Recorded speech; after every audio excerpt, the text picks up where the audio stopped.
Good morning बच्चों, कैसे हो आप सब। आज अपने जो टॉपिक स्टार्ट करने जा रहे हैं वो अपने पास बुक कौन सी है, physical chemistry BSc part second. और ये किस में आती है, बीएससी बीएड में भी आती है, सेकंड ईयर में भी आता है और थर्ड ईयर में भी आता है। ठीक है, और ये अपने पास लेक्चर है वो सभी यूनिवर्सिटी के लिए है। अब देखते हैं जहाँ से अपने बेसिक पार्ट किए थे, जो अपने पास प्रथम क्लास थी, फर्स्ट क्लास थी बीएससी बीएड यानी इलेक्ट्रोकेमिस्ट्री की, वो क्या थी अपने पास, बेसिक पार्ट थी इलेक्ट्रोकेमिस्ट्री पार्ट फर्स्ट। ठीक है, अब अपने थोड़ा एडवांस लेवल पे जाना स्टार्ट करते हैं, जिसमें अपने पढ़ेंगे फेराडे के नियम।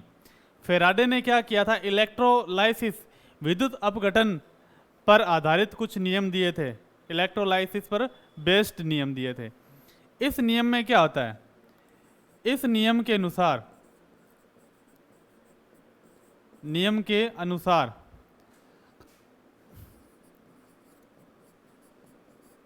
सर किसी विद्युत अपघट्य इलेक्ट्रोलाइट के विद्युत अपघटन के दौरान, या सिंपल कर देते हैं क्लियर, कि अनुसार विद्युत अपघटन के दौरान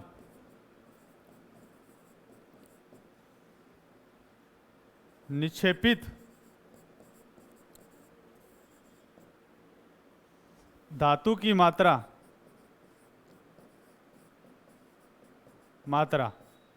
क्लियर, जिसे W बोलते हैं, प्रवाहित आवेश के समानुपाती होती है,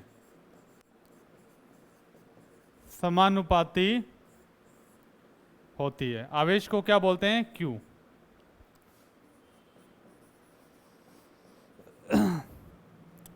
तो सिंपल सी बात है, इंग्लिश में नोट कर लेते हैं कि according to this law during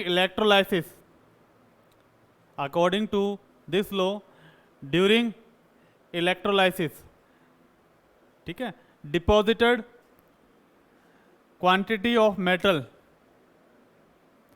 is directly proportional to charge. इसका मतलब ये हो गया कि जो W समानुपाती Q होगा, ठीक है, और W is directly proportional to Q, W is equal to ZQ। ये अपने इक्वेशन फर्स्ट नाम दे देते हैं। तो समझ लेते हैं रूल क्या है।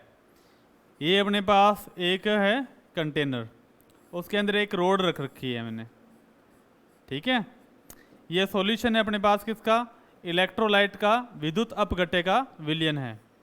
किसका है, विद्युत अपघट्य का विलयन है। तो कहने की बात है, मैं इसके अंदर जितना करंट फ्लो करूंगा, इसके ऊपर उतना ही क्या जमा होगा, धातु की मात्रा, धातु जमा होगी। क्लियर है, सिंपल। अब देखें, ये अपने पास आ गया formula, W is equal to ZQ। Q अपने पास क्या होता है, आवेश, चार्ज, ठीक है, और आवेश बराबर क्या होता है, I इंटू T। I अपने पास क्या है, धारा, करंट इंटू समय, टाइम, ये अपने पास होता है आवेश, यानी charge is equal to current into time. Clear, ये अपने इस इक्वेशन में रख देंगे, अपने पास आ जाएगा W is equal to ZIT। Simple, Z अपने पास क्या है, इलेक्ट्रो केमिकल इक्विवेलेंट, विद्युत रासायनिक तुल्यांक।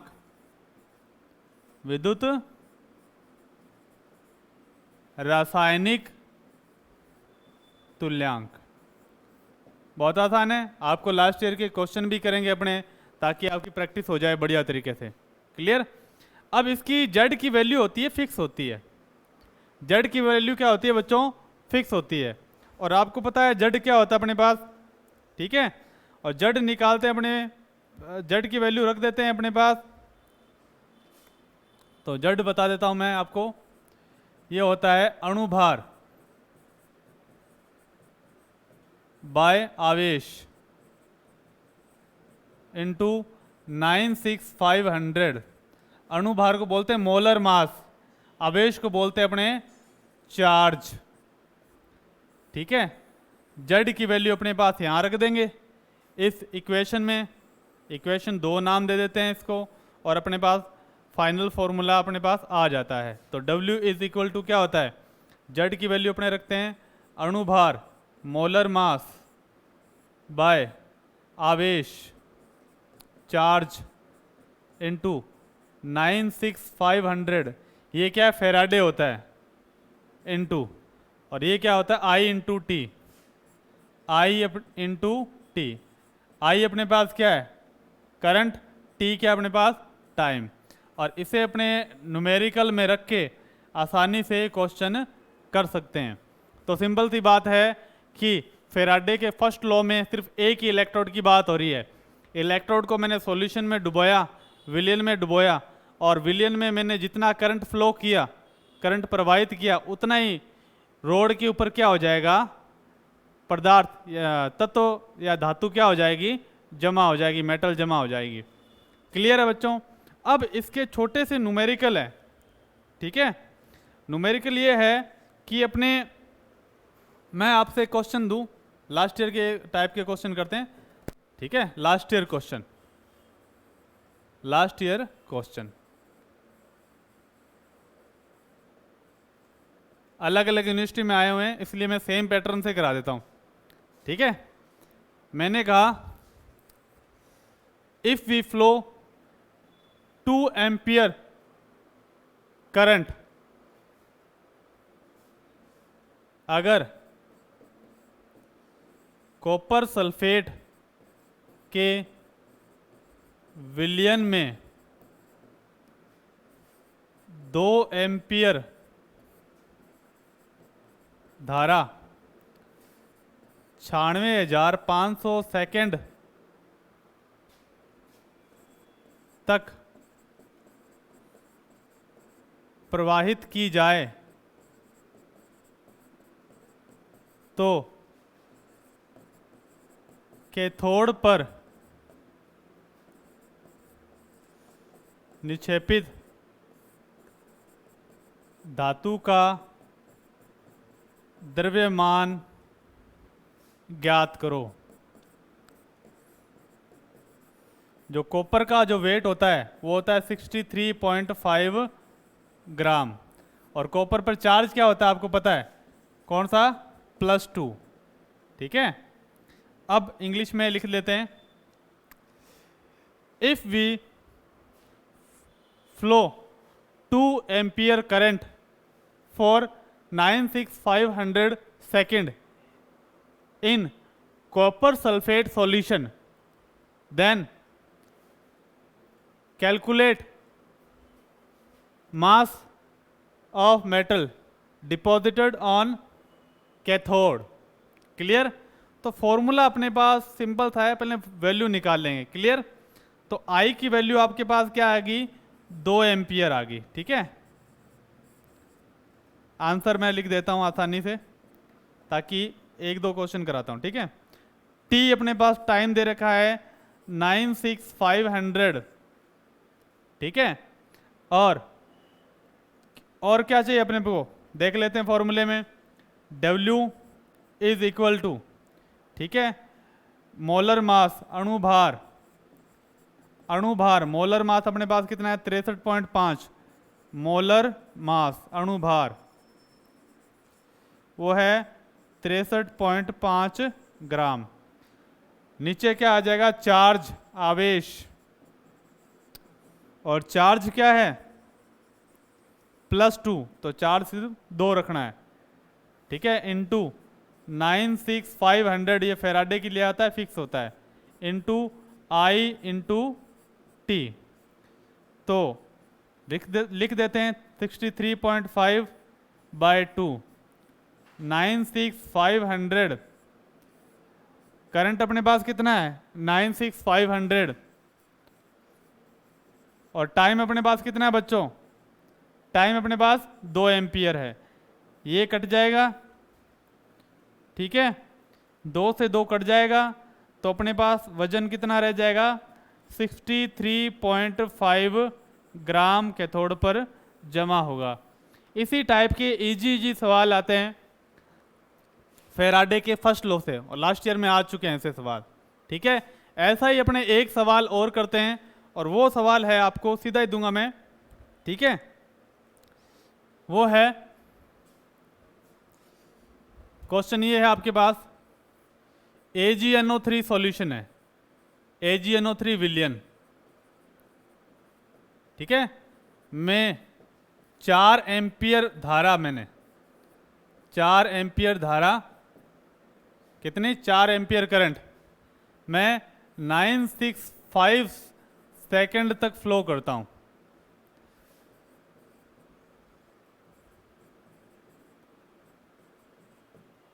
If we flow 4 ampere current for 965 second in AgNO3 solution,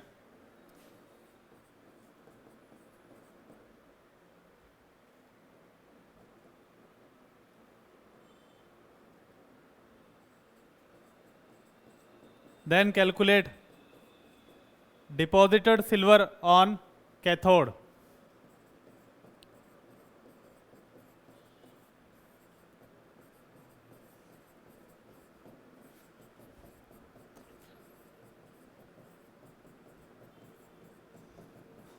आपके पास Ag का वेट दे रखा है 108, Ag पर चार्ज होता है प्लस, फॉर्मूला आपको पता है, वेट अपने पास मोलर मास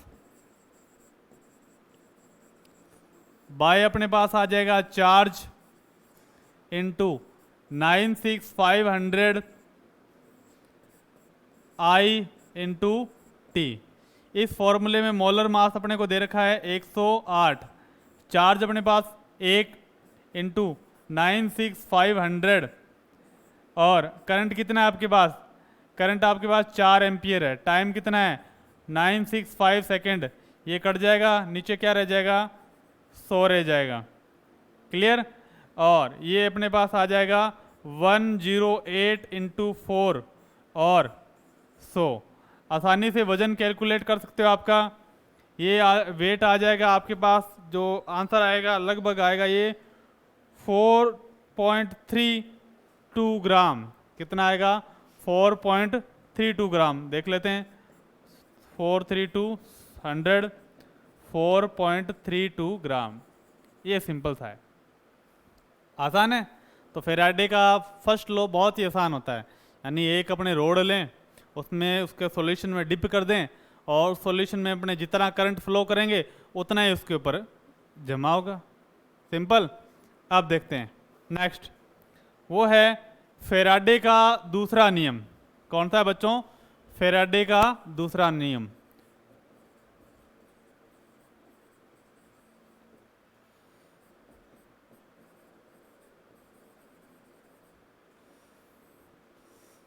फेराडे का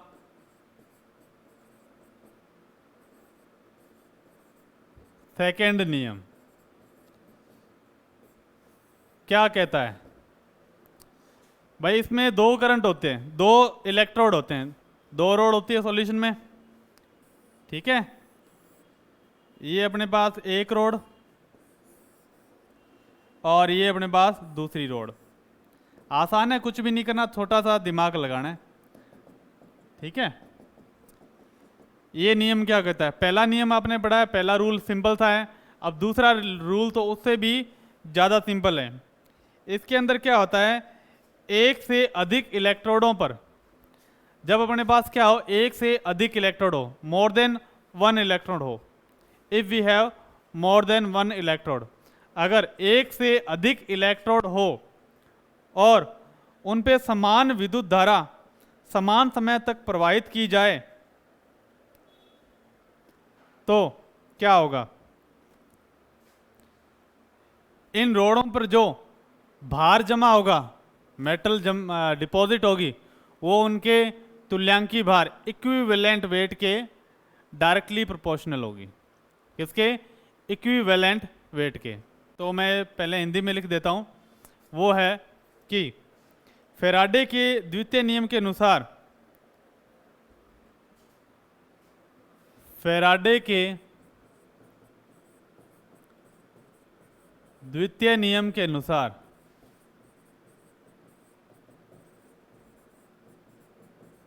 according to Faraday second law,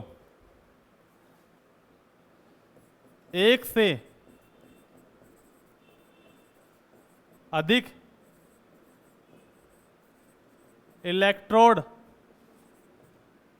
इलेक्ट्रोडों पर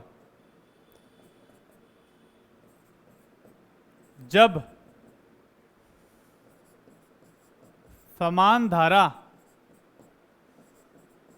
समान समय के लिए प्रवाहित की जाती है,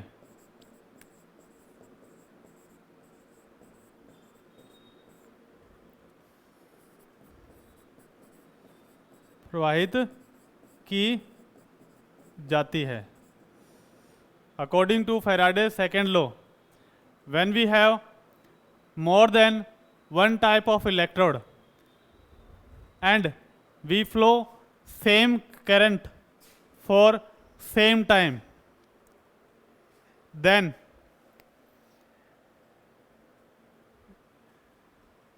deposited amount of matter is directly proportional to its equivalent weight। ठीक है, तो इलेक्ट्रोडों पर जमा होने वाले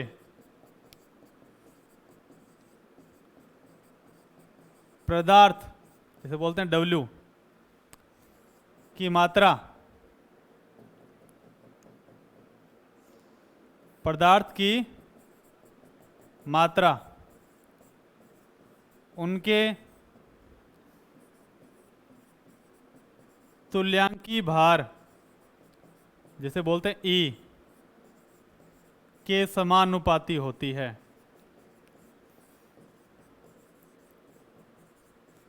यानी E is directly proportional to,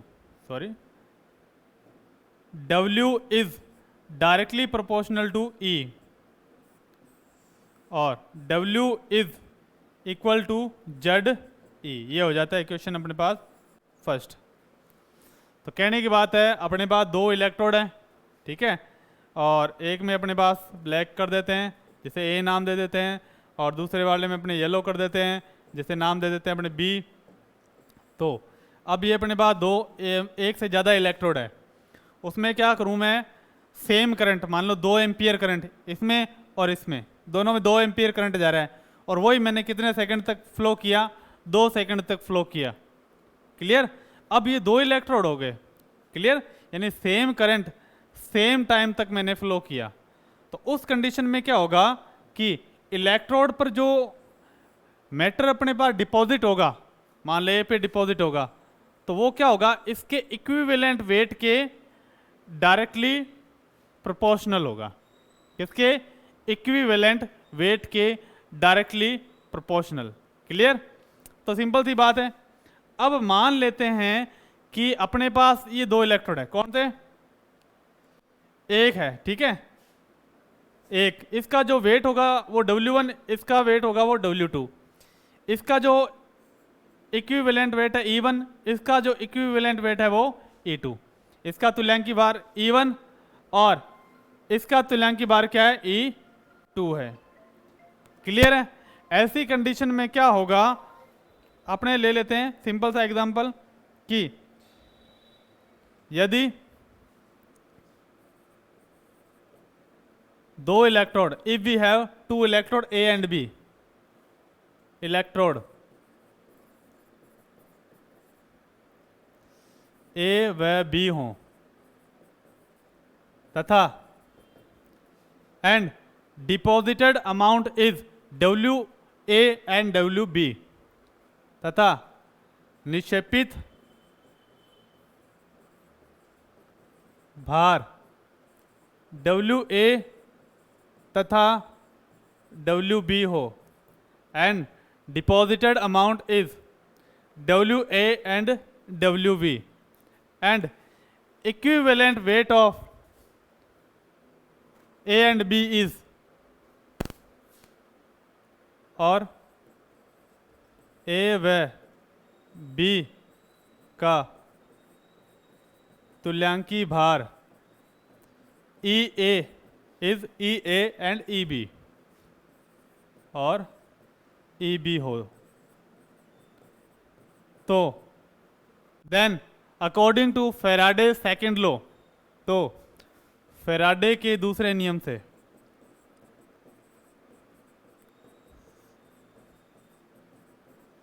क्या आएगा, देखो WA किसके बराबर होगा, EA, ये हटा, WA बराबर क्या होगा, ZEA। ये इक्वेशन आ गई अपने पास सेकंड, ठीक है। उसी टाइप से WB क्या होगा, EB, WB ZEB, ये इक्वेशन क्या होगी अपने पास थर्ड। अब क्या करें, अपने दोनों इक्वेशन को ले लेते हैं, क्योंकि दो इलेक्ट्रोड है, तो अपने बोल देते हैं from equation first second and third, समीकरण 2 व 3 से, ठीक है। सेकंड एंड थर्ड, तो क्या होगा, WA is equal to WA by WB, जड़ से जड़ कट जाएगा, तो अपने पास क्या आएगा, EA और EB, सिंपल। और ये ज़्यादातर क्वेश्चन अपने पास न्यूमेरिकल में आते हैं, इन्हीं का यूज करना जब अपने न्यूमेरिकल करेंगे। ये कौन सी समीकरण है, फोर्थ समीकरण, फटाफट नोट कर लो आप इसे, और फिर अपने करेंगे इसके न्यूमेरिकल, ठीक है। आपको जो E निकालना बता देता हूँ मैं, E होता है तुल्यांकी भार, इक्विवेलेंट वेट, वो होता है अपने पास मोलर मास बाय चार्ज, आवेश, क्लियर। जैसे कॉपर का क्या होता है 63.5 मोलर मास, प्लस कॉपर पर चार्ज क्या होता है 2, तो ये आ गया इसका इक्विवेलेंट वेट।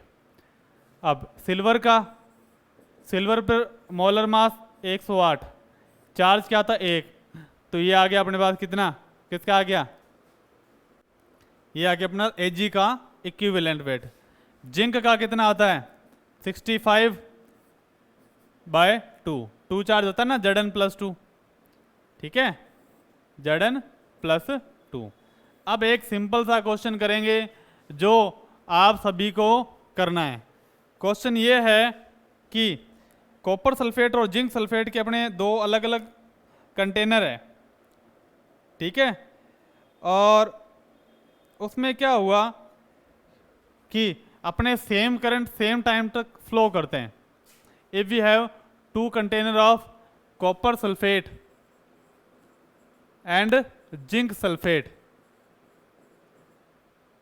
क्या है अपने पास, कॉपर सल्फेट और जिंक सल्फेट के दो पात्रों में समान धारा समान समय तक प्रवाहित की गई। याद रखना, सेम करंट सेम टाइम आ जाए तो फेराडे का सेकंड लॉ है, क्लियर।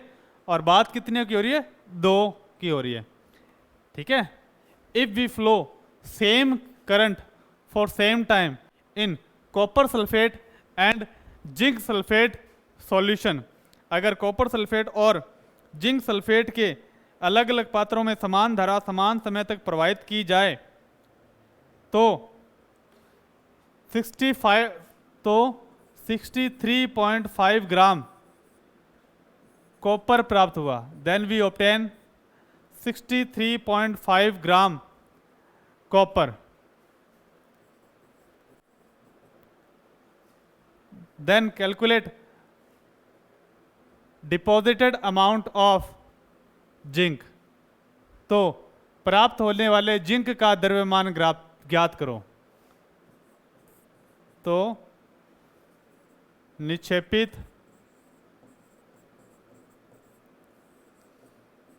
जिंक का द्रव्यमान ज्ञात करो। अब देखो इसमें आपको क्या आना चाहिए। कॉपर का आपको पता है, ये एग्जाम में दे के रखेंगे, ठीक है। इक्विवेलेंट वाइट आपको निकालना है, जिंक का आपको पता है। और अब आपको सवाल में क्या ध्यान रखना है, सवाल में ये आपको ये ध्यान रखना है कि जो आपको पता नहीं है वो आपके पास नीचे आएगा, ठीक है। अपने पास क्या था, W, ठीक है। जिंक निकालना है तो W कॉपर ऊपर आ जाएगा, नीचे आ जाएगा W जिंक। ऊपर आ जाएगा अपने पास E कॉपर आ जाएगा और नीचे आ जाएगा E जिंक। जिसका पता नहीं होता वो नीचे रखना, ठीक है, याद रखना। अब सारी वैल्यू रख लेते हैं। W कॉपर, यानी कॉपर कितना हुआ था अपने को प्राप्त, 63.5 ग्राम, ठीक है बच्चों। और E कॉपर का क्या होता है, 63.5/2। E जिंक का कितना होता है, 65/2। और W जिंक अपने को निकालना है, क्लियर। तो W कॉपर अपने लिख देंगे 63.5 W जिंक। E कॉपर अपने पास आया है 63.5/2,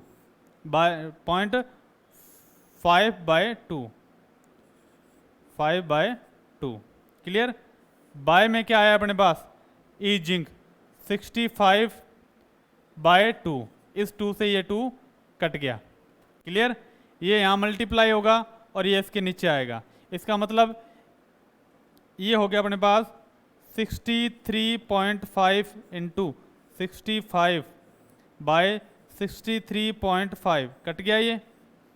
और अपने पास W जिंक आ जाएगा, और W जिंक कितना होता है अपने पास बच्चों, 65 ग्राम आ गया। बहुत आसान है। एक सवाल आपको दिया जाएगा और उस सवाल को आप आसानी से कर लोगे, मुझे पता है। और वो सवाल है कि आपको कॉपर सल्फेट और AgNO3 के सॉल्यूशन दिए। इस बार मैंने कॉपर सल्फेट और AgNO3 का सॉल्यूशन दिया है, क्लियर। शॉर्ट में लिख रहा हूं, कॉपर सल्फेट सॉल्यूशन है एंड AgNO3 सॉल्यूशन है, ठीक है। कॉपर सल्फेट सॉल्यूशन है, AgNO3 सॉल्यूशन है। और मुझे क्या मिला है, Ag मिला है, वो है 216 ग्राम। कितना है, 216 ग्राम मिला है। आपको क्या निकालना है, आपको कॉपर बताना है कि कितना जमेगा। तो Ag का जो Ag होता है वो होता है 108/1। कॉपर अपने पास कितना होता है, 63.5/2 ECU। और WAg अपने पास कितना बना है बताओ, 216 ग्राम। और W आपको कॉपर निकालना है और वो आप बहुत ही आसानी से निकाल लोगे। तो ये थे बच्चों फेराडे के फर्स्ट लॉ, फेराडे के सेकंड लॉ। और इसमें से यूनिवर्सिटी में आते न्यूमेरिकल, ऐसे छोटे छोटे न्यूमेरिकल, और बहुत ही आसानी से कर लोगे आप। तो अब आगे अपने चालकताएं पढ़ेंगे, कितने टाइप की चालकताएं होती है, तुल्यांक की चालकता, मोलर चालकता, ठीक है, विशिष्ट प्रतिरोध, विशिष्ट चालकता, कप्पा, सब पढ़ेंगे अपने, जो अपने आगे के चैप्टर में और फ्यूचर कॉम्पिटिटिव एग्जाम के लिए काम में देंगे। तब तक के लिए अपने इस चैप्टर को यहीं क्लोज करते हैं। किसी को कुछ भी समझ में नहीं आए तो आप मेरे को पूछ सकते हैं। अगर किसी को लैंग्वेज में प्रॉब्लम आ रही है तो वो बता सकता है, अपने लैंग्वेज किसी को कम इंग्लिश हो रही है तो, क्योंकि BSc इंग्लिश में, BSc में यही चलता है कि बायलिंगुअल चलता है, ताकि दोनों टाइप के बच्चों को समझ में आ जाए। क्लियर है। तब तक के लिए पढ़ते रहिए और जुड़े रहिए भरत सर के साथ, और बढ़िया तरीके से अपने स्टार्ट करेंगे, तैयार करेंगे। तब तक के लिए बाय।